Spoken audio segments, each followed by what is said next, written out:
Good afternoon. I'm Stephen Nonak, William D. Hacker, Head of Reader Services, and it's a pleasure to welcome you here today for this presentation, which is being recorded by the WGBH Forum Network. South Berwick, Maine is known as the home of two great American writers represented in the Athenæum's collection, the late 19th century New England regionalist Sarah Orne Jewett, author of Country of the Pointed Firs, and Nicholson Baker, our speaker today, whose fiction could not be more different. What would Miss Jewett have made of the Fermata, do you think? A book about a man who likes to stop time and take women's clothing off. Poor Miss Jewett. Nicholson Baker is the author of 7 novels, including The Mezzanine, much of which Nick wrote in our 5th floor reading room before he was kicked out for failing to renew his membership. Sorry about that. Forgive us. Room Temperature, Vox. Reportedly, Monica Lewinsky gave a copy of this to Bill Clinton. Those were good times.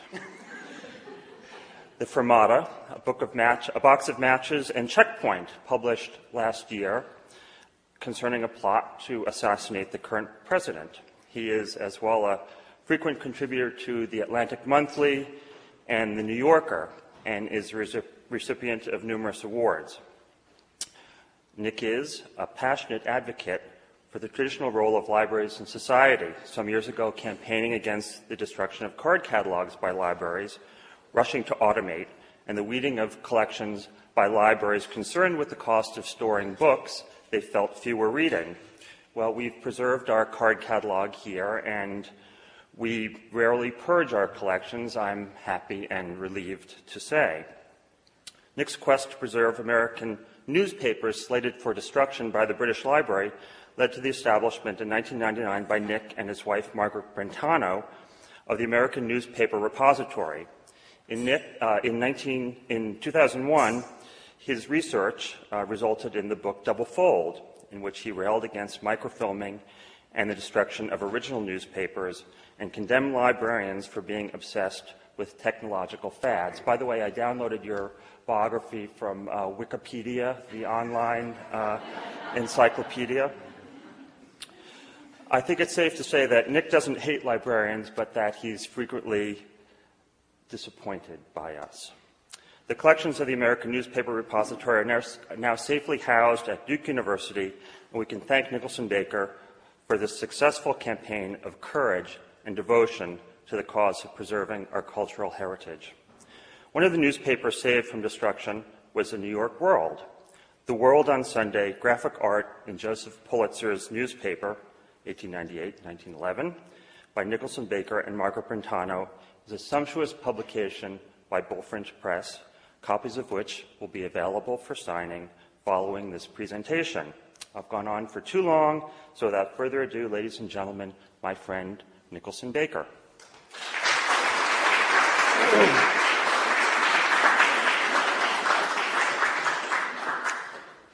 Thank you very much. I think I made a big deal about being kicked out of the Athenæum because it was such an honor. It was the feeling that that this place, the Boston Athenæum, sort of stands for what a library really should be, and it still is in the back of my mind. Whenever I think of what a great library is, I think of the Boston Athenæum, which is a place where I wrote lots of words and also fell comfortably asleep a number of times. So this book, The World on Sundays, is a result of this kind of long saga that Stephen alluded to, which was that I was in the middle of writing a somewhat upset, angry book about the fact that libraries had replaced their newspaper collections with microfilm. In the middle of that, I found out that the British Library was in process of auctioning off its foreign newspaper collection, which was an extraordinary, huge collection of South American newspapers, Russian newspapers, all sorts of things, and including a vast American newspaper collection. And I just called them up and said, what's your policy about keeping British newspapers? Because I wanted a quote from them. I wanted them to say, well, of course, even though we microfilm the papers, we keep our own country's papers because they're part of our own history. And they did say that, but they said you might want to take a look at the list of the other newspapers in all the other countries that we are getting rid of. So I took a look, and there were some of the great newspapers that didn't exist anymore in this country, in the Library of Congress, in the New York Public Library. And I thought, this is a chance to save something that is eminently worth saving. And so I said to my wife, I think we really have to form an nonprofit and all that stuff, but basically we have to buy these newspapers, because if we don't buy them, they're going to be destroyed. And so that's what we ended up doing, is we raised a lot of money and we bought the newspapers, about $150,000 worth of newspapers, either directly or from a newspaper dealer who had been the high bidder, and brought them all to a former textile mill in a little town called Rollinsford, New Hampshire. And so let me show you what. And there was about 6,000 volumes of newspapers. This is what a volume looks like. And I didn't know what a newspaper volume was, but basically what librarians did in their wisdom was they took a clump, a date clump, and they sent it to a bindery. And some of them had in-house binderies, but they bound one chronological clump in and made a big book of it. And this was a very, very smart thing to do, because the book kept this newsprint safe. Some of the books, these are all from the British Library, but they're all American. Some of these books are proud of the fact that they're British books, and so they have marbled paper and vellum corners and gilded embossing saying Chicago Tribune, in this case, 1934. So there are many, many volumes of the Chicago Tribune, many tons of the Chicago Tribune. This is what the New York World looked like. And this is the paper that I want to talk most about today. It's Joseph Pulitzer's newspaper. Pulitzer was a very smart man who was born in Budapest and came here without really very much English at all, fought in the Civil War, and somehow found his way to St. Louis. And because he was smart, he ended up owning a German language newspaper.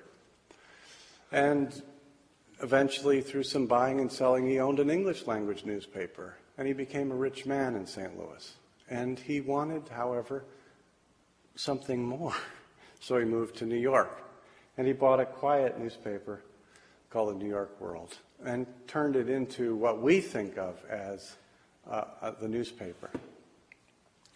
So here's what a volume looks like open. You could see that it's been bound and trimmed by the binder, and that's important, because one of the things that really alarmed librarians was that, especially in untrimmed volumes, the air gets in and does its chemical sort of things and makes the edges brittle, and when you turn the pages, bits and pieces of that edge fall off, and they have something that was alarmingly called yellow snow, and there was a sort of a panic that wood pulp paper was going to disintegrate. There was going to become a kind of apocalypse of paper, and we would lose all this stuff. And so they went and microfilmed everything, and they raised a lot of government money to do that. As you can see, that didn't happen. The paper itself is in good shape. The edges are a different color, because when you have a stack of heavy pages pressed down on each other, the stack of the pages pushes out the air, and the air can only get in a little ways on the edge. So that's why it was such a smart thing for the librarians at the Library of Congress and the New York Public and the British Library and all those places to pay lots of money to bind these things into books, because they were heavy, and the very heaviness kept them, in a sense, vacuum sealed. Now that's what it looks like in the original. That's what it looks like on microfilm. So what happened was that in 1951, the New York Public Library got some Recordac microfilming machines. Actually, they had them for years before that, but they decided they were going to microfilm this important paper because it was an exciting new way of doing things, and they could compress something that took up many, many volumes and was heavily used and was crumbling around the edges into something very small. And so they ended up with black and white microfilm. The problem with black and white microfilm is that it's a copy, first of all. What do you want when you're interested in history? You always want to look at what the person actually laid eyes on at the time. You don't want to look at the intermediate copy that somebody else decided was a surrogate for that thing, but the actual thing. It's, of course, a great convenience to be able to look, as I'm showing you now, a surrogate copy of something that stands for the original. But you want to always be able to go back to the original to verify that my copy is or isn't a good copy. And in fact, my copy isn't a good copy. This is taken with a Sony 4-megapixel camera. I stood over it and took a snapshot. And the colors are too saturated. It's not a good copy, but how would I know that unless I had the original to compare it to? If you only have microfilm, you obviously don't know what color was what, because the whole aim in life of microfilm is to be black or white. That's its joy. And if it can be and the great thing about that is if you have very faded print, it suddenly becomes black print. But the problem is if you have something like this with lots of color, you're going to lose the gradations. This is a typical front page of a weekday issue of the New York World. This is the same page on microfilm. You see that there are not just problems with the actual nature of microfilm, but problems that come up if you have overworked technicians who are not mixing the chemicals correctly, or you have some problem with the technique of finishing the film. You actually lose text. On the other hand, newsprint itself has its own schedule of deterioration. And everybody who has handled an old newspaper knows that it's very fragile. And if it's stored folded, that fold place ends up being a kind of a rupture. And it's very sad to see that. But this is the New York Evening Post, a different paper. Lincoln Steffens wrote for this paper. It has no graphic interest, but it's what it is.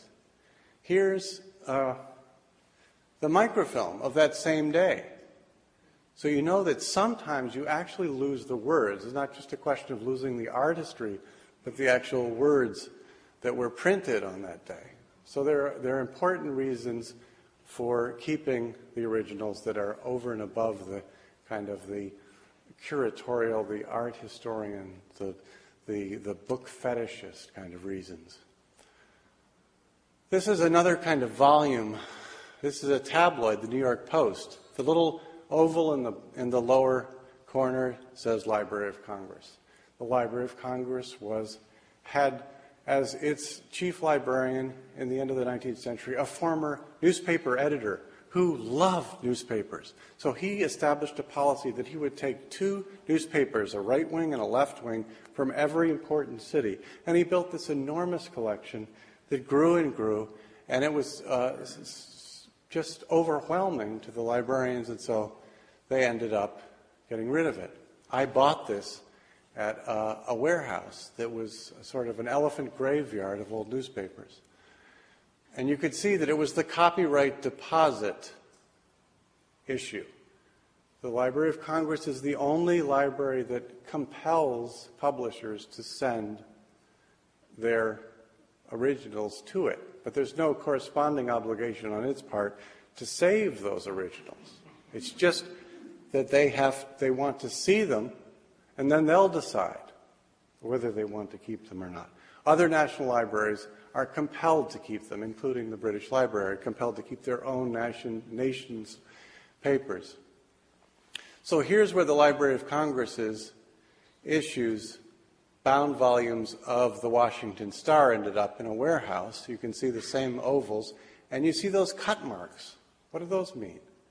Those are box cutters, because what's happening is that this warehouse, which I visited, is in the newspaper of the day you were born business, right? So if you work there, you get an order for some date in June 1943. You go pull off that volume off the shelf, and you take a box cutter and you cut that issue out of the volume, that single issue, and then you put it in this machine which has pinups taped to it, and you trim it, and you get a beautiful presentation copy of that original paper that used to be at the Library of Congress. So what happened was that, this is the same warehouse, every library got rid of its collection of American newspapers.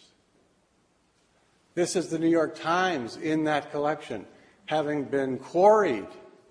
So you've got most of the volumes, which were originally quite fat with news, have slowly shrunk, and then you've got these things hanging down. These pictures, these last two black and white pictures, were taken by a Boston photographer named Abelardo Morel.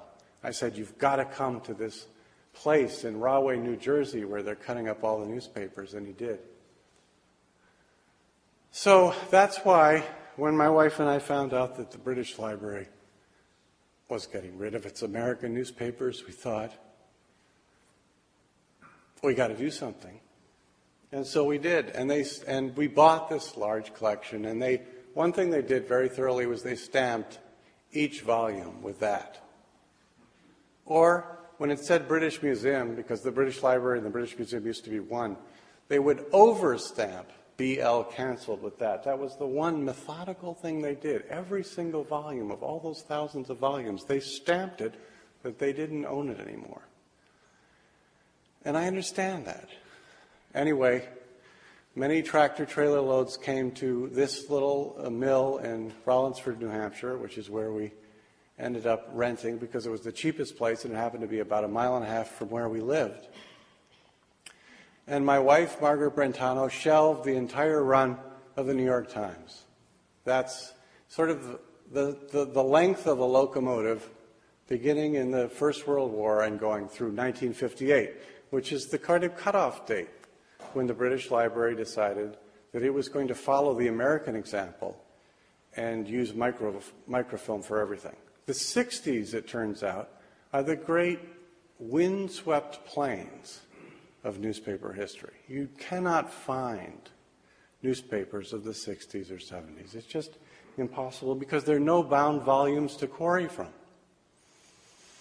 So we had students from the University of New Hampshire come and use the collection, and we had a kind of good time with it all. And we pretended to be librarians, untrained amateur librarians, and we really, really enjoyed it.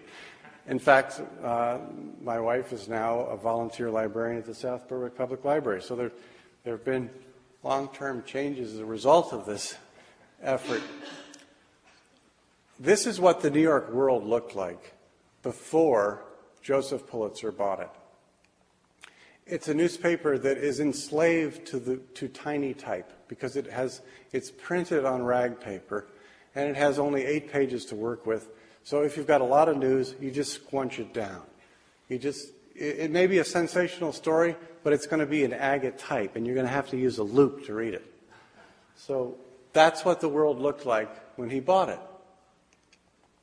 He was fortunate in that there was an invention that came his way. This is printed on rag paper, which is the stuff that you get when you buy the things that the rag pickers gathered in bags, and you put it in with a lot of chemicals, and you pulverize it, and you reduce it to its pulpy essence, and squeeze it through rollers, and you get this stuff that's like dollar bills. It's really strong, and it's the ideal of strong paper. After 1880 or so, there were these two smart guys from Germany. The Pagensecker brothers came, and they figured out that you could grind up logs, and you would hold the log against a giant mill wheel and turn it around, and pulp would fall down into a trough, and you'd squeeze that, and you'd end up with this stuff that was called paper, but had entirely different chemical characteristics. And it was so much cheaper. Suddenly, the price of paper was not the problem anymore if you were a newspaper publisher, and you had lots of room. So the newspaper grew from 8 pages to 36 pages and onward, and they had lots of room to have color stuff going on. And once you had color stuff, you had to get a new fancy press, and here's their announcement in 1898. Pulitzer's announcement. Pulitzer, by the way, is the guy who gave the money for the Pulitzer Prize and all. He's the same guy. The most marvelous mechanical production of the age. And it's not so far wrong to claim that. Here's the whole press as they illustrate it with the color stuff. And you notice that the color leads. You don't have the front page on a paper. It's like when we were kids and you would go to, and the comics would be on the outside. The color sold the paper. So that was the thing that was the outer wrapping of the paper. The thing that people most wanted to buy was this miraculous thing that every Sunday, and it was Sundays that you got to see color, every Sunday you could see this miracle of distribution, that you in your room could read the same thing that the whole city of New York or Boston was reading, and it would be in color. So they advertised it. I like this advertisement because it's sort of as if the printing press up there is like a movie. It's like a movie camera. It's like a magic lantern slide projecting color into your life. And then they showed off that it would be for women's fashions. And it would have all these gradations of color, and not only gradations of color, but hand-lettered headlines. And what they said was a fashion straight from Paris. That was their promise, and they advertised this a week ahead of time. That's the fashion from Paris on the left. You were supposed to make your own dress.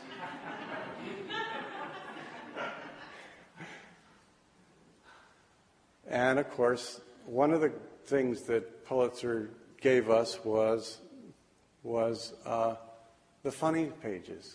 And it turns out that people wanted that more than anything else. And here is Émile Zola listening to a joke.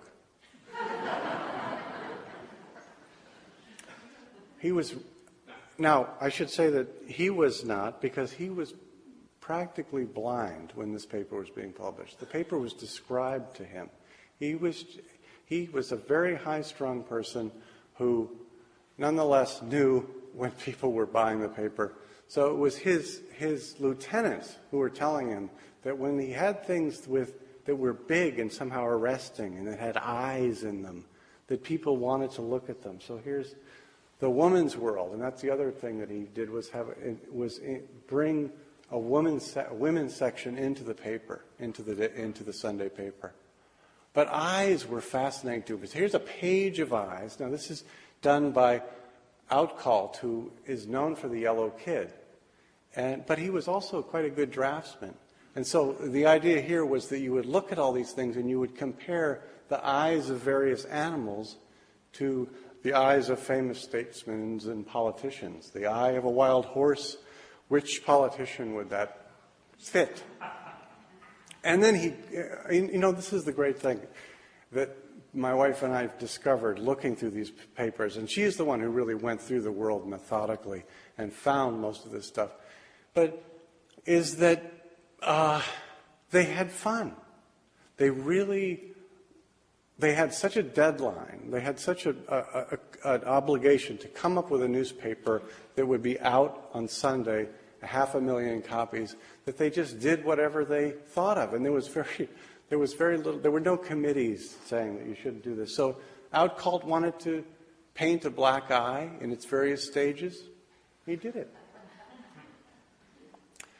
The other thing they wanted to show was the greatness of the modern city, the skyscraper. And so here's the comic page a modern Tower of Babel because the skyscraper itself is built by every ethnic group. And if you study this thing, you'll see that they've tried to check down all the lists of every Eastern European and South American group, and all of them contributed to build this skyscraper. It's no coincidence, by the way, that it has a dome similar to the dome on Pulitzer's newspaper building, because that was what the Pulitzer building was, one of the dominant landmarks in New York City. And the other thing you want to know about the city is how big it is and all the facades. So here's a page, this is a little detail of this spread of an entire run that's all has to do with Astor's real estate holdings. And if you come to New York, what happens to you? You get off the ferry, you're a rich man, you want to make your mark, as Pulitzer himself did, and everybody wants to sell you something. Real estate, they have a deal for you. But New York and all the cities also were suddenly had a different illumination because of electric light. And so here is the new Broadway, the street that knows no night.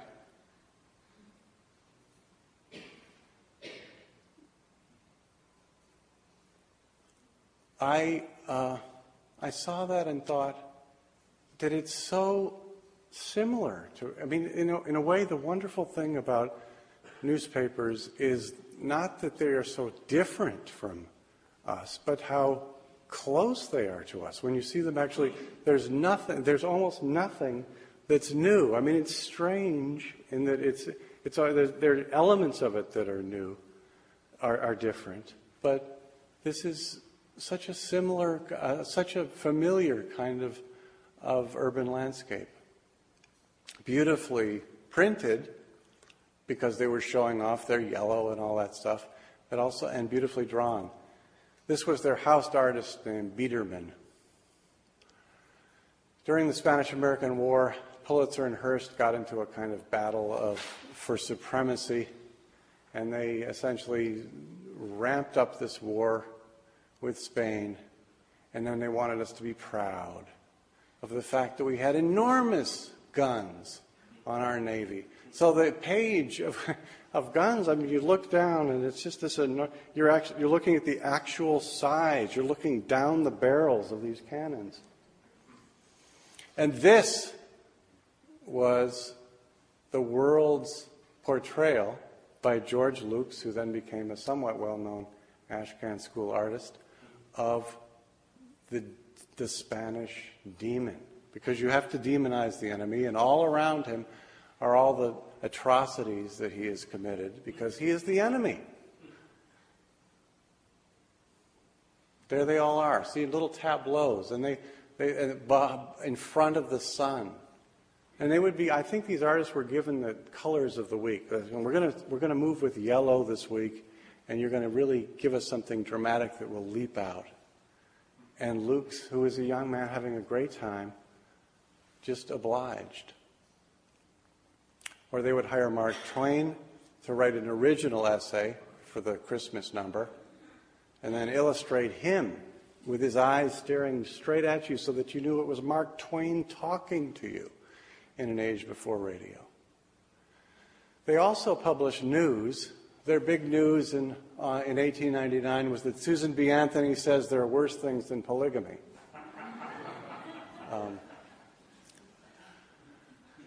This is a Sunday page that's not in the book, in which it shows the opening of the Columbia School of Journalism, which is what ended up giving the Pulitzer Prize. But I just wanted to show that their fascination with facsimiles and the actual documents of the beginning of something, and then they ask for quotes from various people. And here's a study of what happens in a city, what the pressure of people in business, the two hands pressing and pushing the skyscraper ever higher. The other thing that Pulitzer wanted to do, and really all the big newspapers wanted to do, was make history, not just record it, but actually change things. Here, the city hasn't $1. This is New York City, obviously. No cash for big library. It's before the place on Fifth Avenue with the 2 lions was built. Pulitzer thought it should be built. So he said, if you want a free library, that is one that will give you books for nothing, not a subscription library, sign this. And so you sign that little coupon. It says pass the library appropriation. You cut it out and you send it in. And they got so many, the city got so many that according to the World itself, this is their editorial, what all the great things that the library would be. But the city, the World itself thought that they had gotten so many things sent in that they had caused the library to be built. And an editorial cartoon saying, "Public library hold up." And the mayor opposes no longer, the public library will be built. So they wanted to make history. And here's the laying of the cornerstone of that particular library. They sent reporters to interview famous people. The profile began with these turn-of-the-century papers. And here's Kate Carew, one of their famous reporters. She just follows John D. Rockefeller into church and watches him fall asleep. But it was really the visual stuff that so stunned my wife and me, is that we knew these things had historical importance, but we didn't know how really rich they were. Here are the accident lawyers running to a trolley wreck in 1900. The happy dream of the accident lawyer. And this thing, the gaze, the confrontational gaze, is part of the paper. You want people to look at the paper, and you want the paper to be looking at you. So here's this poster that has deranged this poor woman because she has been looking at this man pointing a gun at her from across the window all this time, and it's just driven her insane. So that's the piece.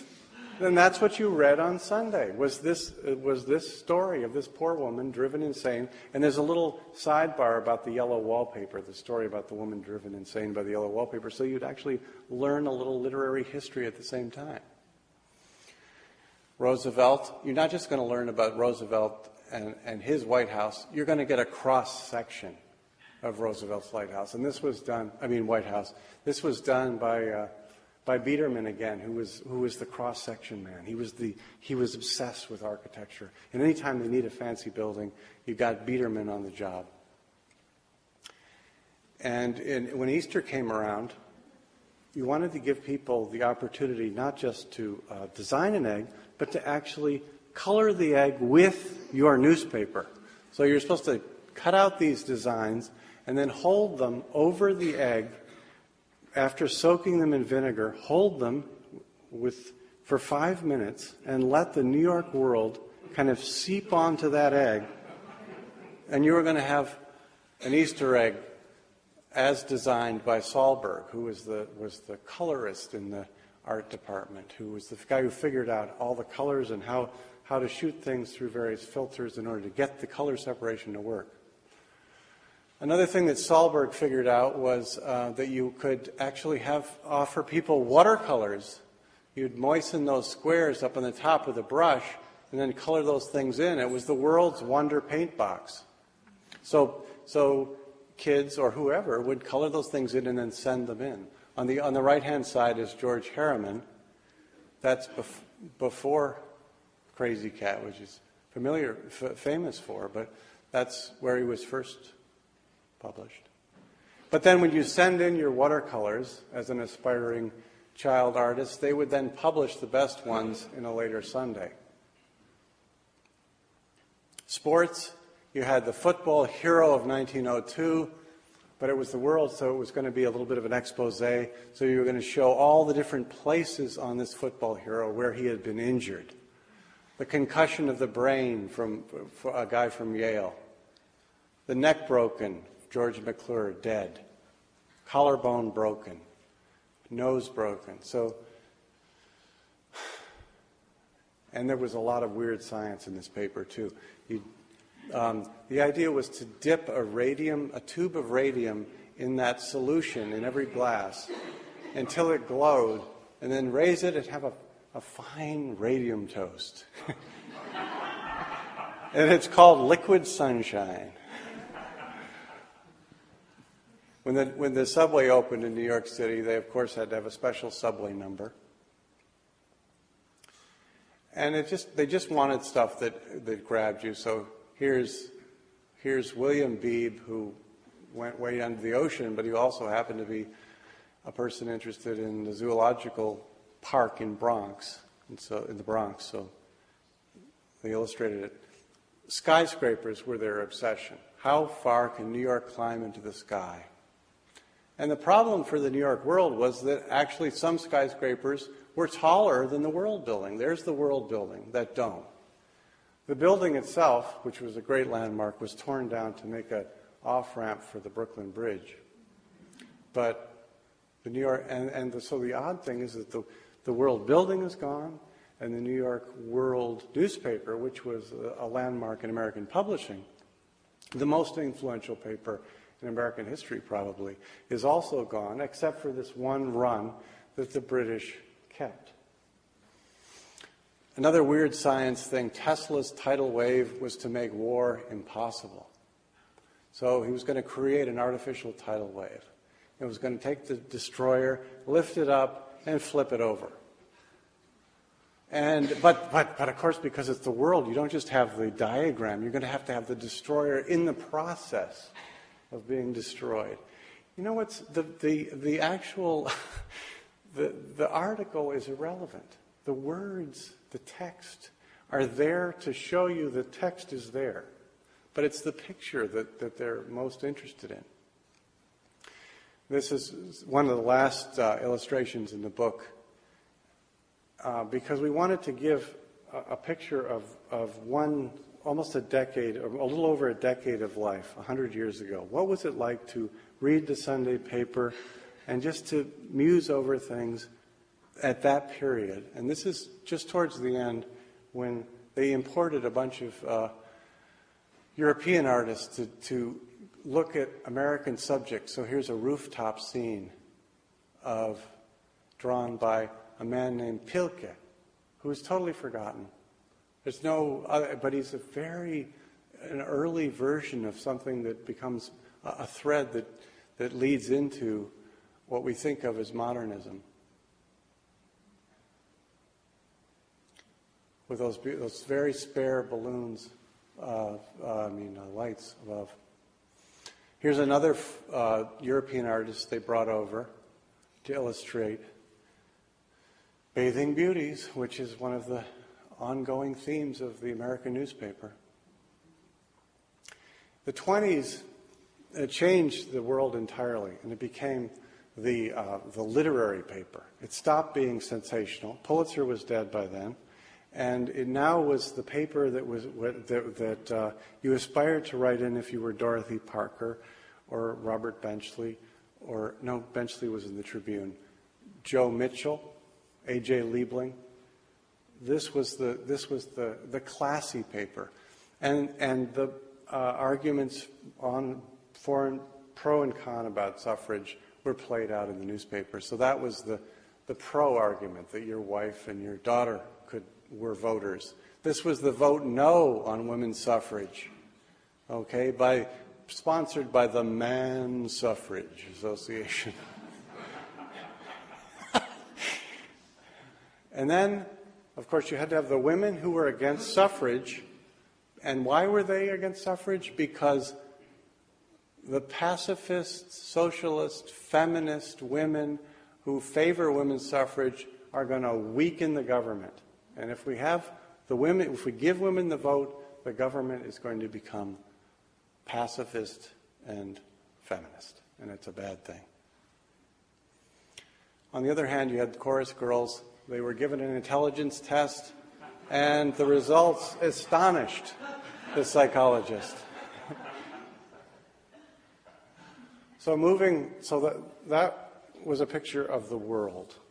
Moving, just to give you an idea that I don't want to imply that because all big American cities had 6 or 7 or 8 or 9 newspapers in English, and then they also had immigrant papers. So here's the New York Tribune serializing The Lost World by Arthur Conan Doyle. This was also one of the things the British Library sold off. This is the Tribune with little Nemo on one side and the Auto Jubilee on the other. The surrender of Germany on the right and a radium face cream on the left. You just put that stuff on your face at night, sleep all night, and you wake up with that beautiful radium glow. Radior. This is the New York Tribune's beautiful, heartbreakingly beautiful rotogravure section. Color rotogravure, it's an entirely different stock of paper, an entirely different printing process, and I think it was printed off-site. Beautiful printing. That's what you got. That's what it was replaced with, everywhere. It's probable that there is only one run of the New York Tribune and Herald Tribune in existence, at least one complete run, and that's the one that the British kept, that we ended up buying on auction, and that has now mercifully been given to Duke University. The Chicago Tribune is another tremendous paper, more of a conservative paper. How Suffrage Made Me Beautiful is how they combine the two things. You want a beauty section, but you also want suffrage. Well, what happened was that she was an ugly duckling, but then she began making speeches. She rode, she talked, and one day she woke up to find her face the fairest and her form the finest, while as for lovers, she was almost trampled by the mob. How Suffrage Made Me Beautiful. That's such a perfect kind of a newspaper idea. Let's get them both together. And they offered you paper dolls, the Angel family. This is a 20s look. But you had the Angel family in men that you could also cut out. This is all the Chicago paper. And I just showed the turning of the page because I wanted to show what you never know when you open a volume, and we haven't opened all the volumes. We never got to them all, what you're going to find. But there you go. He's there. And it's not all just, kind of cute stuff either. It's the fact that 1 million people saw this headline, Atom Bomb. 60% of Jap City wiped out. They had a subscription of 1 million people. Now, if we look at it now, you see it on microfilm, it seems like it's many, many long decades, years, centuries ago. It's a different world. But it isn't. It's the same world. This is what we were capable of. We explained that they had lit the fuse, and therefore they were going to be dismembered by the atomic bomb. The microfilm actually interrupts your understanding of history. The Chicago Tribune has no run of its own paper, so it's paid to make a digital copy of the microfilm. So, except I think they have some front pages, so that's good. Another end of the Second World War image. The god of war holding a gigantic bomb over a tiny Japanese guy holding a red flag. Same thing in microfilm, you can't even see it. But immediately, because it's America, you have ads. This is roughly the same issue. Incendiary blonde, referring to the incendiary bombing of Japan, and up and atom bombshell. So this is already it's entering the movies, even a few days after the dropping of the bomb itself. This is the Irish World, which is one of the many immigrant papers that just came our way, all of them published in the United States by people living in the country. But what is the first thing you do when you move to the country is you start publishing a newspaper. So this is the Irish World. This is the New York Forward. This is the Worker. New York Times, of course. The New York Times is thought to be the gray lady, no graphic design at all, but that's because we were blind to the fact that all newspapers are big, and they require a designer to think about the itinerary that the eye will have all over the page. And they are not well represented on microfilm. And this is the last this is a Greek newspaper called the Atlantis. I like to think of these, all these immigrant papers and all the Sundays of the past as kind of Atlantises that the newspaper collection brings back. I wanted to show you also briefly how I took pictures of some of these. I took them with the digital camera some of the time, and then when we decided we were going to make an art book and that we were going to give the whole collection to Duke University, we went into a rush and I rented a camera and I took a lot of fancier pictures. It turns out the best way to take pictures of newspapers is with film still, because you've got to get the little tiny type as well as the big picture. And you put them on these 4x5 sheets of film, and then you scan them in a scanner, and you end up with images. And these are 3 of the people from Duke University who came and inventoried the entire collection and helped pack it. And then we had volunteers who came and packed and packed and packed. And they ended up being wrapped in these long rows like this. And then I loaded them onto 5 tractor-trailer trucks. Each thing is a couple of tons. And I got stuck a number of times and had to push the thing off. And then the truck drove away to Duke University, where it went into this enormous storage place. The point is, it's very cheap to store things. They can store 2.5 million books there, something like that. And you go up on a cherry picker. I rode up on it, so I'm 30 feet in the air here. And there are those same volumes of the New York World being stored. You think that's a very strange place to keep them. I don't care where they're kept as long as they're kept on a shelf, because you can always bring them out, and this is where you get to read them, is in the Duke University rare book room, which is just where they should be. So that's all. Thank you very much.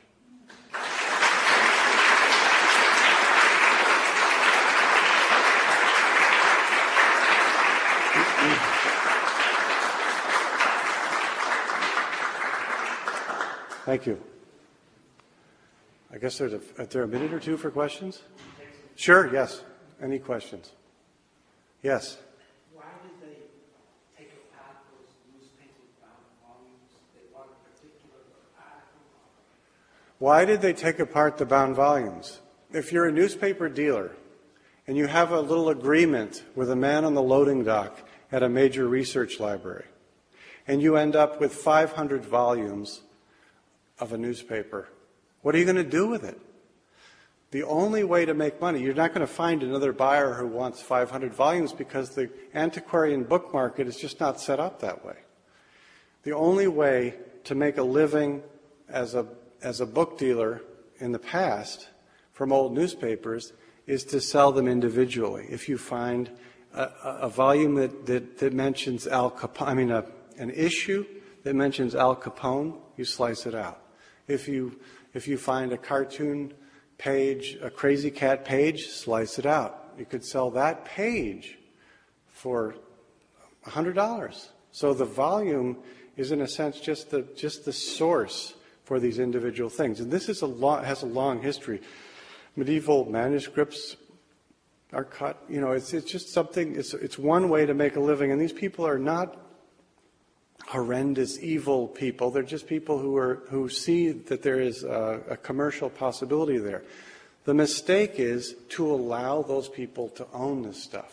You've got to. Some library has to decide we are going to be the place of last resort. We're going to hold on to it, hold on to the originals, because otherwise they are going to be cut up and destroyed. And we won't have any runs of them left.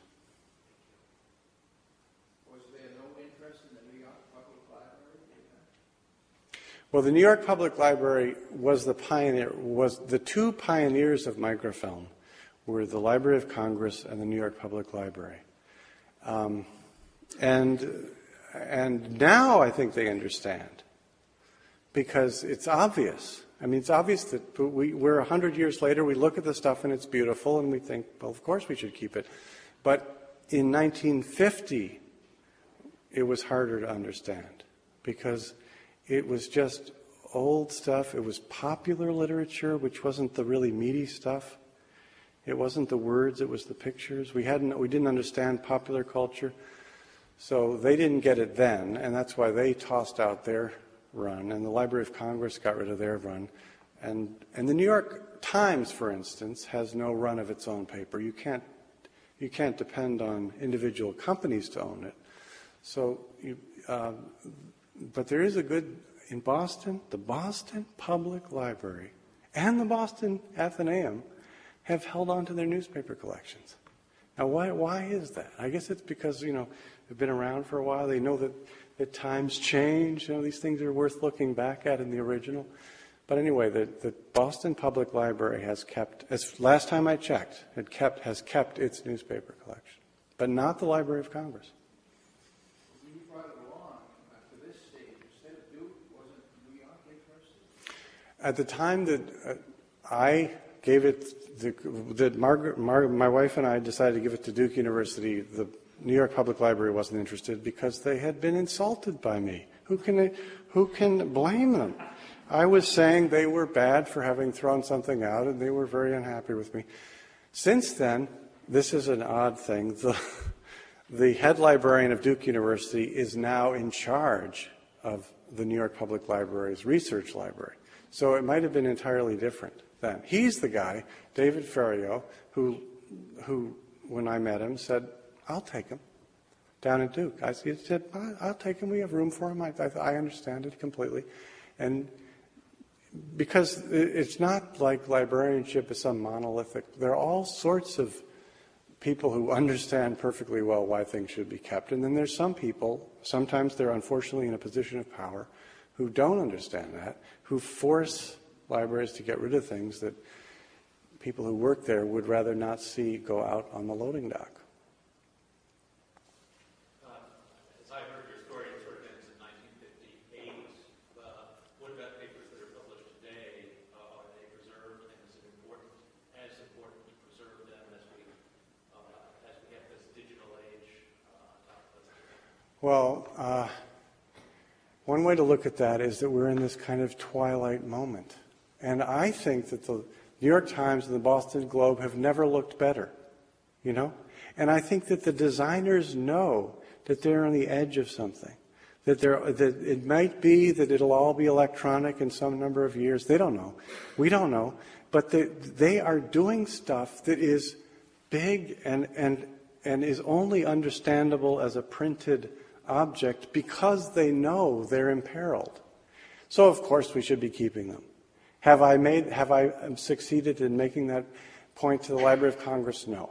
The Library of Congress keeps no current newspapers in the original. They're still in the kind of microfilm mode, and they're still actually, the last time I checked, they were still cutting up bound volumes, because in order to get a flat image, you have to cut the volume as well. Another reason for disbinding.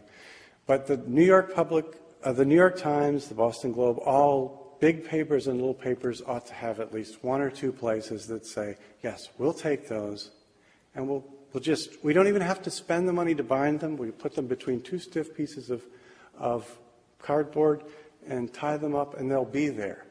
Because if we ever go to a completely web-based kind of distribution system, people will want to know, what was that thing? Miraculous thing that was distributed all over the city every morning. I mean, every morning you walked out your front door and you picked up this thing and it was big? How could that be? It's a miracle, So while we still have the miracle, we ought to be keeping it. What is the situation with the magazines that specialize in graphic art, pop, judge, things like that? Are they suffering the same problems? What's the situation with magazines like Puck and Judge and other current magazines? The situation is better because magazines were always understood to be on a different stock. There was a whole. It was sort of like the newspapers were just categorized as doomed, and therefore they could be doomed quicker. But magazines didn't have that.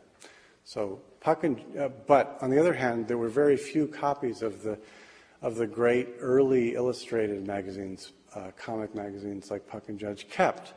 So very few survive, but they're collectors who understand it, and the book's out about it. But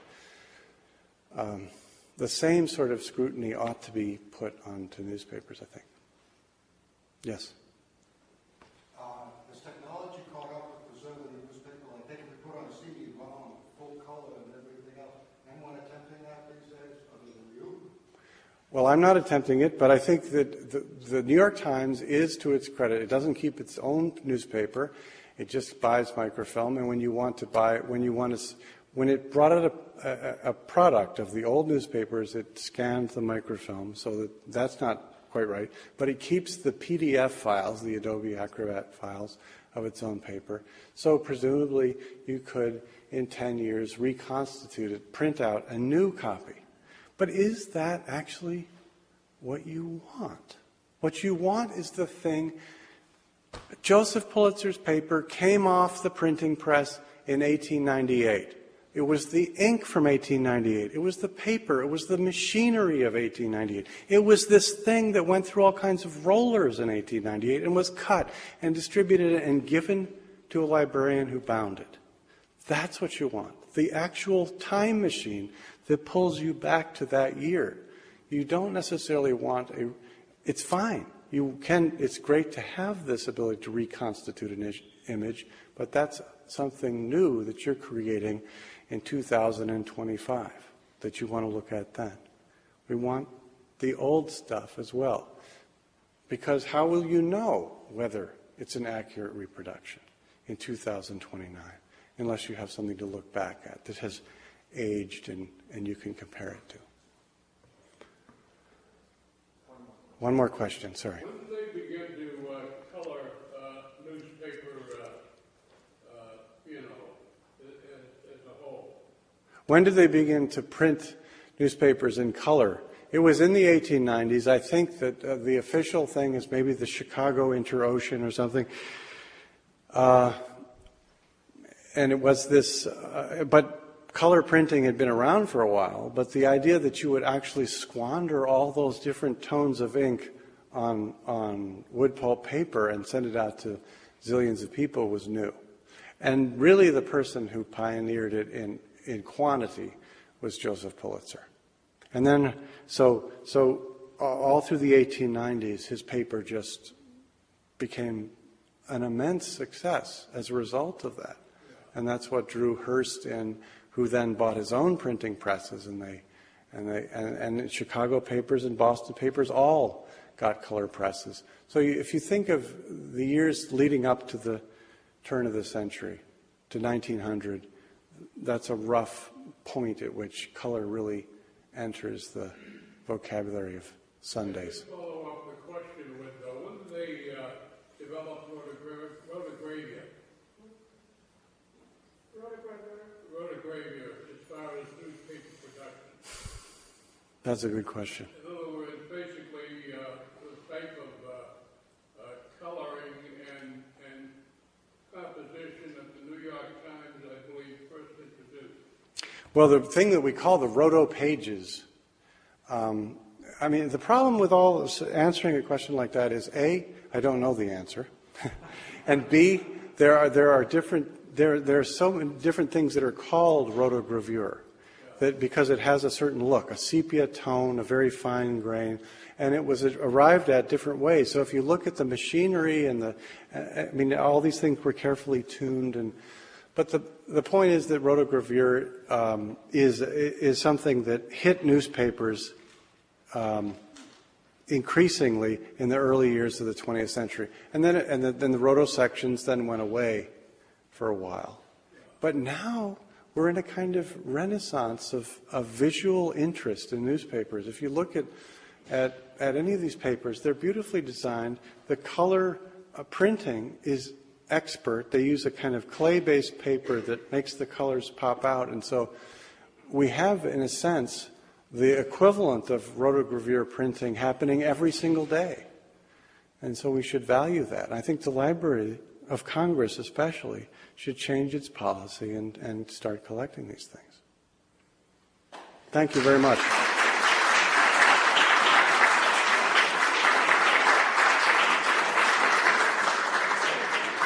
Thank you, Stephen. Did I go on too long? No, it's just perfect.